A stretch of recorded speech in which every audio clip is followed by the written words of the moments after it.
नमस्कार, बहुत स्वागत है आपका। आप देख रहे हैं लाख टके की बात और मैं हूं आपके साथ शीनम शर्मा और मैं हूं आपके साथ अंशिका पाठक। लाख टके की बात में आज हम आपको दिखाएंगे योगी का निवेश मॉडल। 24 में फिर खिलेगा कमल, क्योंकि मुख्यमंत्री योगी के इन्वेस्टमेंट प्लान को माना जा रहा है कि इसका असर लोकसभा चुनाव में भी होने वाला है। आपको दिखाएंगे मोदी योगी का कमाल। अखिलेश शिवपाल क्यों हो गए लाल? क्योंकि एक तरफ यूपी में निवेश आ रखा है तो दूसरी तरफ इसका विरोध भी हो रहा है। जनता के बीच अखिलेश मानस कांड पर क्लेश भी देखने को मिल रहा है। दरअसल अखिलेश यादव अब जमीनी सियासत को धार दे रहे हैं और जनता के बीच से मुद्दों को भुनाने की कोशिश कर रहे हैं। और आखिर में आपको दिखाएंगे टिकैत का ट्रैक्टर ट्रैक क्या होने वाला है। किसान आंदोलन पार्ट 2 पूरी खबर डिटेल में दिखाएंगे, लेकिन उससे पहले आज की सुर्खियों पर एक नजर। लखनऊ में ग्लोबल इन्वेस्टर समिट की शुरुआत। प्रधानमंत्री मोदी ने किया उद्घाटन। कहा, सरकारी सोच से यूपी में आया सार्थक बदलाव।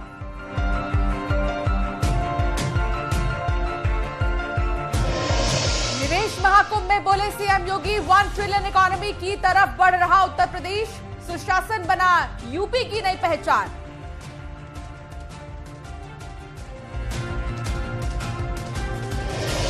ग्लोबल इन्वेस्टर समिट में आरआईएल चेयरमैन मुकेश अंबानी का बड़ा ऐलान। बोले, दिसंबर 2023 तक यूपी के हर गांव में पहुंचेगी 5G सर्विस।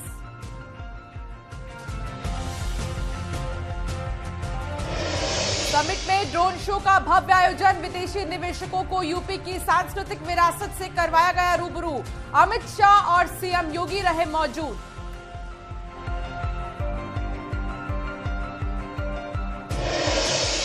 G20 समिट के लिए आगरा पहुंचे 20 देशों के डेलीगेशन का भव्य स्वागत। शाही तरीके से अभिनंदन, ड्रोन से पुष्प वर्षा।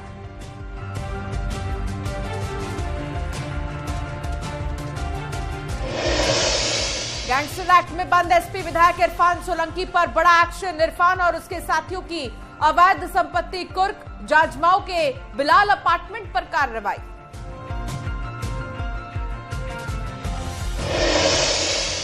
हरदोई में मकान गिरने का लाइव वीडियो आया सामने। बेसमेंट की खुदाई के दौरान गिरी पास की बिल्डिंग।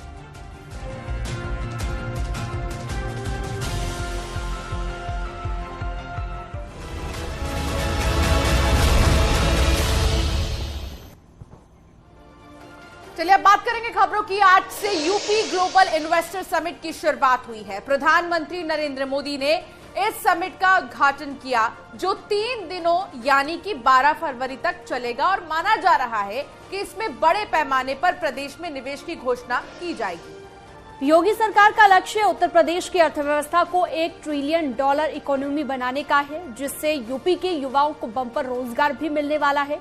मतलब निवेश अपार से बम्पर रोजगार। यूपी में अब तक 32 लाख करोड़ के निवेश का प्रस्ताव आया है। 6 देश से लगभग 7 लाख, करीब 7.12 लाख करोड़ का निवेश का प्रस्ताव आया है, जिससे 92 लाख लोगों को रोजगार मिलेगा। Food processing, pharma, data center, इन सभी फील्ड में युवाओं को नौकरी तो मिलेगी। साथ ही लॉजिस्टिक और डिफेंस सेक्टर में भी नौकरी की अपार संभावनाएं हैं। दरअसल सीएम योगी ने $1 ट्रिलियन की अर्थव्यवस्था का लक्ष्य रखा है, जिसे धरातल पर उतारने की पूरी तैयारी है। यूपी बीमारू राज्य कहलाता था। यहां आए दिन हजारों करोड़ के घोटाले होते थे। हर कोई यूपी से अपनी उम्मीदें छोड़ चुका था, लेकिन सिर्फ 5-6 साल के भीतर यूपी ने अपनी एक नई पहचान स्थापित कर ली है और डंके की चोट पर कर दी है। मैं एक बार फिर से आपके यशस्वी नेतृत्व और मार्गदर्शन में उत्तर प्रदेश आज विकास की जिन नई बुलंदियों की ओर अग्रसर हो रहा है, बीमारू राज्य के दंश से मुक्त होकर के देश के ग्रोथ इंजन के रूप में स्थापित करने के आपके विजनरी नेतृत्व में जो एक उत्तर प्रदेश सरकार और उत्तर प्रदेश वासियों को आपने दायित्व दिया है, उस दिशा में उत्तर प्रदेश तेजी के साथ आगे बढ़ रहा है। अब यूपी को सुशासन से, गुड गवर्नेंस से पहचाना जा रहा है। अब यूपी की पहचान बेहतर कानून व्यवस्था, शांति और स्थिरता के लिए है। अब यहां वेल्थ क्रिएटर्स के लिए नित्य नए अवसर बन रहे हैं। उत्तर प्रदेश ने विगत 6 वर्ष के अंदर जो कुछ भी उपलब्धि हासिल करने की दिशा में प्रयास प्रारंभ किया है, आदरणीय प्रधानमंत्री जी के रिफॉर्म, परफॉर्म और ट्रांसफॉर्म के मूल मंत्र को अंगीकार करते हुए उनके नेतृत्व और मार्गदर्शन में ही उसे हासिल किया है। ग्लोबल इन्वेस्टर समिट में देश और दुनिया से निवेशक आए और यूपी में निवेश के लिए रुचि दिखाई, लेकिन अब योगी के निवेश क्रांति पर भी सियासी बयानबाजी शुरू हो गई है। आपको दिखाएंगे कि आखिर विरोध क्यों हो रहा है। लेकिन उससे पहले आपको ये बता देते हैं कि अखिलेश यादव एक बार फिर सीएम योगी के सामने आ गए और एक के बाद एक कई सवाल कर दिए हैं। मुख्यमंत्री योगी ने कहा यूपी में दुनिया भर से निवेश आ रहा है, तो अखिलेश यादव ने सवाल पूछे कि आखिर कितना इन्वेस्टमेंट हुआ, पैसा कहां से लगा। सीएम योगी ने कहा कि 5 साल में यूपी का निर्यात दोगुना हुआ, तो अखिलेश यादव ने सवाल पूछे कि इन्वेस्टमेंट से योगी सरकार इंसेंटिव देगी क्या, ये भी एक सवाल पूछा गया। सीएम योगी ने कहा कि 6 साल में यूपी ने कई उपलब्धियां हासिल की, तो अखिलेश यादव ने कहा कि बिजली पानी नहीं दोगे तो इन्वेस्टर कैसे आएगा। मुख्यमंत्री योगी ने ईज ऑफ डूइंग बिजनेस में बेहतरी की बात कही, तो अखिलेश यादव ने कहा धरातल पर कुछ नजर नहीं आ रहा है। सीएम योगी ने कहा उत्तर प्रदेश भारत की फूड बास्केट है, तो अखिलेश यादव ने ये तक कह दिया कि निवेशकों को बीजेपी सिर्फ सपने बेच रही है। तो आपको इसी को लेकर एक पूरी रिपोर्ट दिखाते हैं।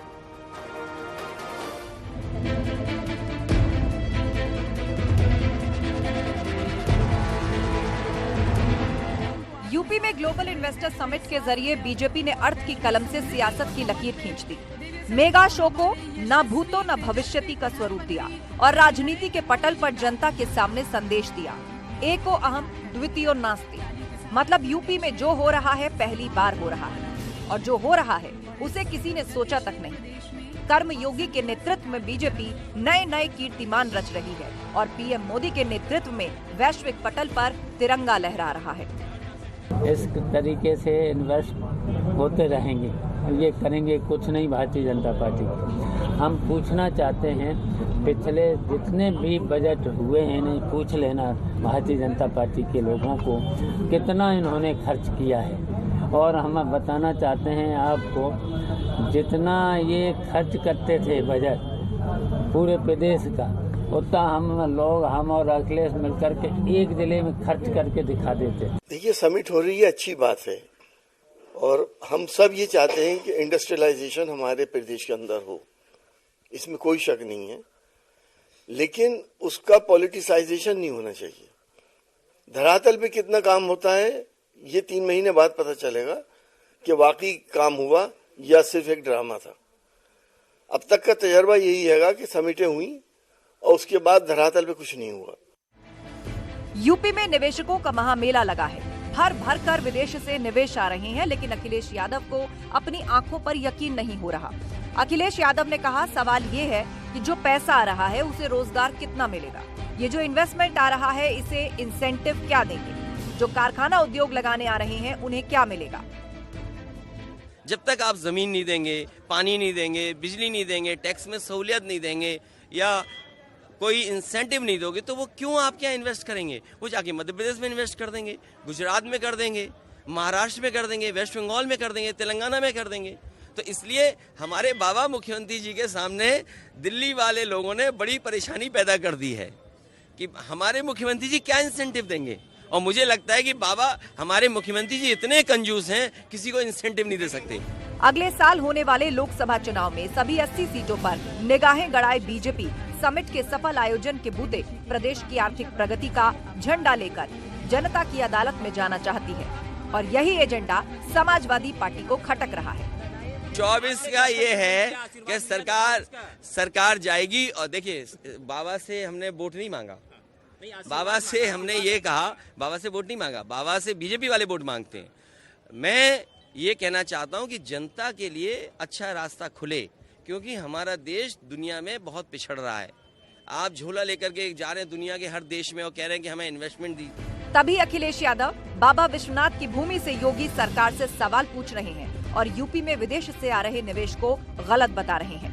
समिट के जरिए बीजेपी देश दुनिया के निवेशकों को एक मंच पर लाकर विपक्ष के आरोपों और आलोचनाओं का करारा जवाब दे रही है और ये संदेश दे रही है कि जो नीति बीजेपी ने बनाई है उस पर देश ही नहीं बल्कि विदेश के निवेशकों को भी भरोसा हो रहा है।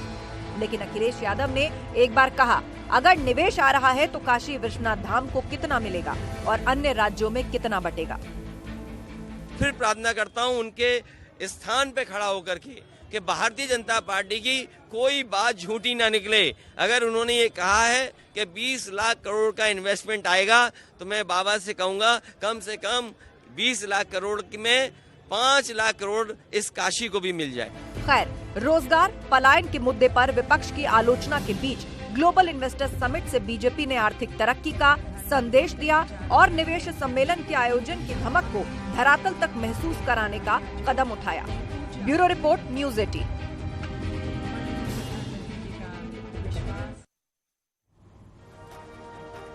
मानस विवाद पर जंग जारी है और अखिलेश यादव मोर्चे पर है। समाजवादी पार्टी जिस मानस विवाद के सहारे जाति की राजनीति को तूल दे रही है, समाजवादी पार्टी के नेता रामचरितमानस पर सवाल खड़े कर रहे हैं। उसी विवाद के बीच अखिलेश यादव ने उस मंदिर में मत्था टेका जहां तुलसीदास जी ने रामचरितमानस की रचना की और एक बार फिर से मुखर होकर कहा कि ये विवाद जारी रहेगा।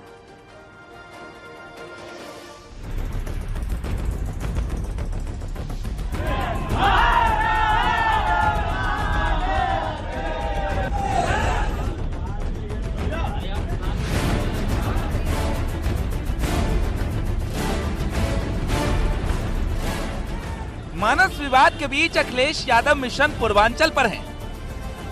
अमर रहे, अमर रहे। कल गाजीपुर तो आज काशी में मंदिर मंदिर दर्शन कर रहे हैं और मानस कांड को कभी नहीं होने वाला विवाद बता रहे हैं।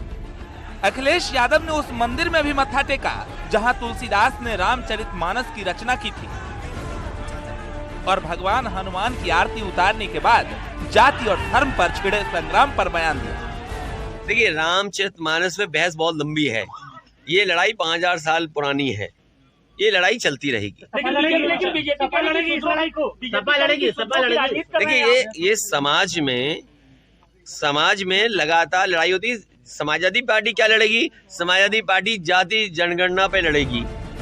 अखिलेश यादव पीएम मोदी के संसदीय क्षेत्र वाराणसी में थे, जहां उन्होंने चाय की चुस्की लेते हुए सियासत पर चर्चा की। लेकिन इस दौरान चाय वाले ने अखिलेश यादव के सामने ही मोदी है तो मुमकिन है का संदेश दे दिया। हमारे दुकान पे आज अखिलेश जी आए थे, बातचीत किए, यहाँ के विषय पीछे क्या चाल है सबकी, यहाँ का सब कुछ हम ठीक है भाई, मोदी जी है तो मुमकिन है।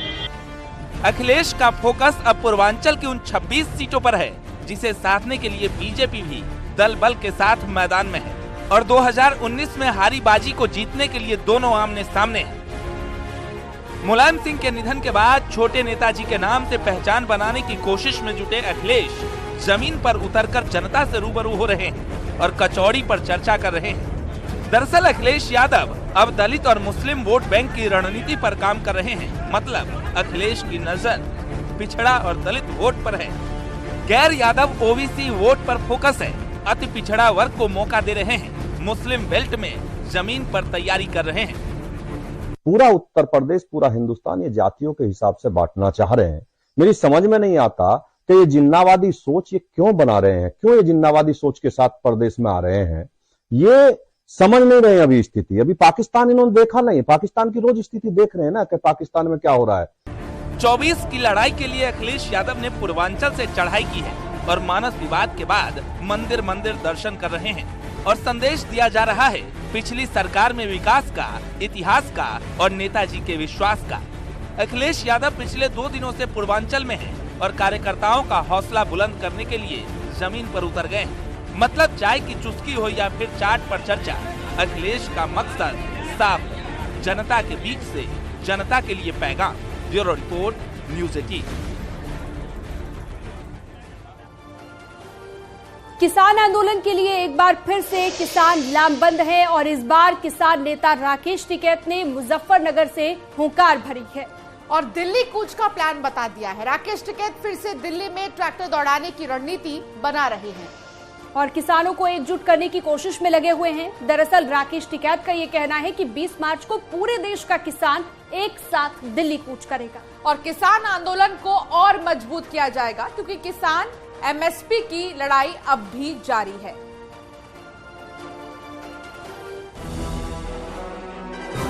किसान खूब परेशान है, बहुत ज्यादा परेशान है।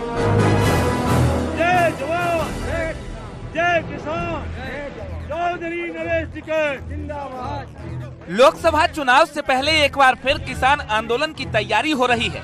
एक बार फिर किसान एकजुट हो रहे हैं। हमारी मांगे पूरी हो, चाहे जो मजबूरी हो। एक बार फिर किसान नेता राकेश टिकैत दिल्ली कूच की रणनीति बना रहे हैं। 2024 में ये करा के ये हमारा ये रहेगा 2024 में हर गांव में, कस्बे, उसमें ज्यादातर ट्रैक्टर मार्च निकले। निर्णय ये लिया गया कि मीटर नहीं किसी के यहाँ लगने के और जो कंपनसेशन की बात है उनकी उन परिवारों से बात सरकार की होगी, वे संतुष्ट है उससे। आप फाइटर प्लान लिखो भाई अपने ट्रैक्टर में, हमारा ट्रैक्टर हम तो फाइटर प्लान लिखेंगे। मुजफ्फरनगर में किसानों की महापंचायत में हर वो मुद्दे उठाए गए जिसका विरोध हो रहा है। हर उस पहलू पर चर्चा हुई जिसकी सरकार से मांग की जा रही है, जिसमें नलकूपों पर मीटर नहीं लगे, परिवार को कंपनसेशन मिले, ट्रैक्टर को नहीं रोका जाए, ट्रैक्टर के लिए पॉलिसी बदले, गन्ना मूल्य का समय पर भुगतान हो। कहां से आए हैं और इस महापंचायत के बारे में क्या कहेंगे, क्या निर्णय लिया गया आज यहाँ पर? इस महापंचायत की निर्णय लेगा जब तक किसान की कोई मांग नहीं पूरी होगी, जब तक किसान लड़ता रहेगा, सरकार कोई भी हो। तो क्या 20 मार्च को लेकर के भी कोई निर्णय लिया गया? 20 मार्च को लेकर कोई बात कही गई? 20 मार्च के लिए कहा, दिल्ली की लड़ाई लड़ने के लिए कहा। हाँ, दिल्ली पूरा राष्ट्र किसान जाएगा और पूरा भारत लड़ेगा। क्या कहेंगे आज के इस महापंचायत में क्या अहम निर्णय लिए गए? आप बताइए, इधर आप कहाँ से आए हैं और क्या महत्वपूर्ण निर्णय आज यहाँ पर लिए गए? मैं लोकेंद्र सिंह, जिला बिजनौर से, भारतीय किसान यूनियन जिला उपाध्यक्ष, भारतीय किसान यूनियन से। आज टिकैत साहब ने आह्वान किया है कि 20 मार्च को जो दिल्ली में संयुक्त किसान मोर्चा का आह्वान है, उस पर 20 तारीख से वहाँ शुरू होगा प्रोग्राम अपना।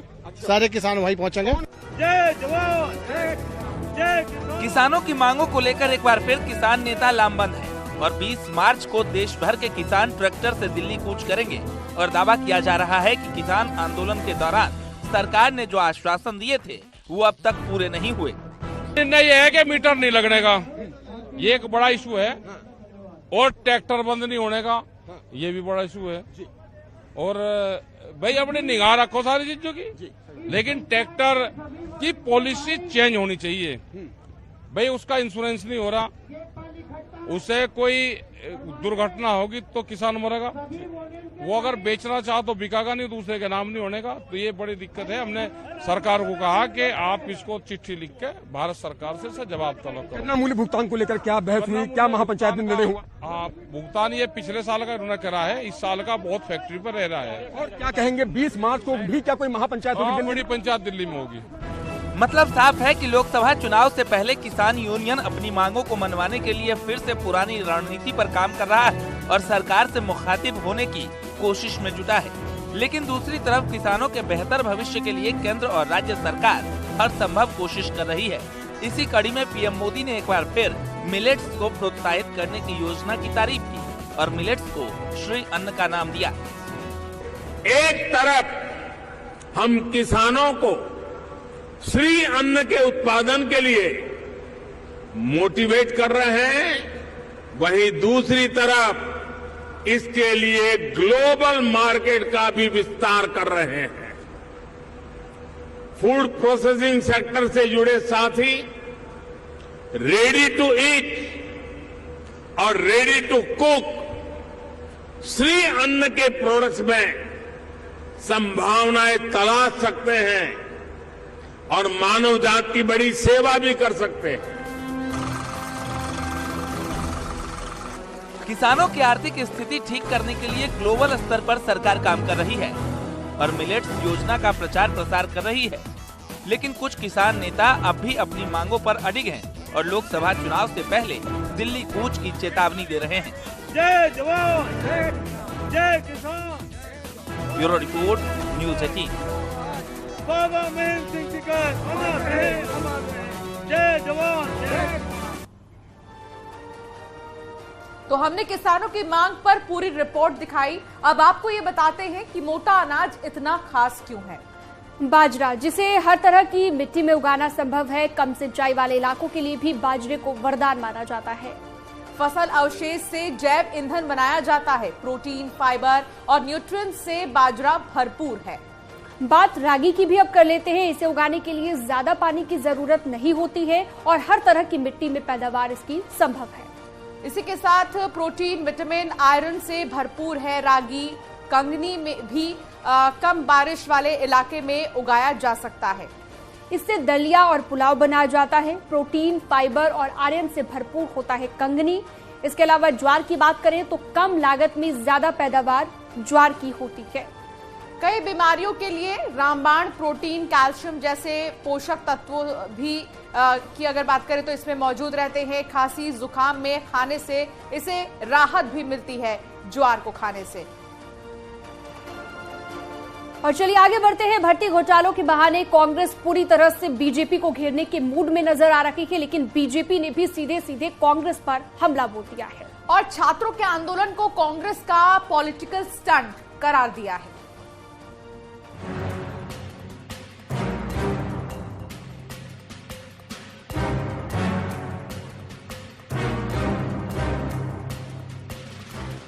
देहरादून में भर्ती घोटाले के खिलाफ प्रदर्शन कर रहे युवाओं पर चली पुलिस की लाठियां अब राजनीतिक रंग ले चुकी है। कांग्रेस इसको लेकर सरकार पर हमलावर है। हम सड़क पर भी इस आवाज को मजबूती से उठाएंगे और हम सदन में भी पुरजोर तरीके से इस मांग को जो जायज है इसको हम मुक्ता से रखेंगे। भर्ती घोटाले ने कांग्रेस को सरकार के खिलाफ एक बड़ा मौका दिया है, लेकिन गुरुवार को देहरादून में हुए युवाओं के प्रदर्शन से पहले कांग्रेस इस मामले में उतनी मुखर नहीं दिखी। शायद इसीलिए युवाओं का उग्र प्रदर्शन बीजेपी को कांग्रेस की साजिश लग रही है। युवाओं को भड़काने का काम कांग्रेस कर रही है, क्योंकि युवाओं की मांग है कि जब से उत्तराखंड अलग राज्य बना है और तब से अभी तक के जितने भर्ती घोटाले हुए हैं उन सब पर उसकी जांच हो। युवाओं का ये प्रदर्शन विपक्ष में बैठी कांग्रेस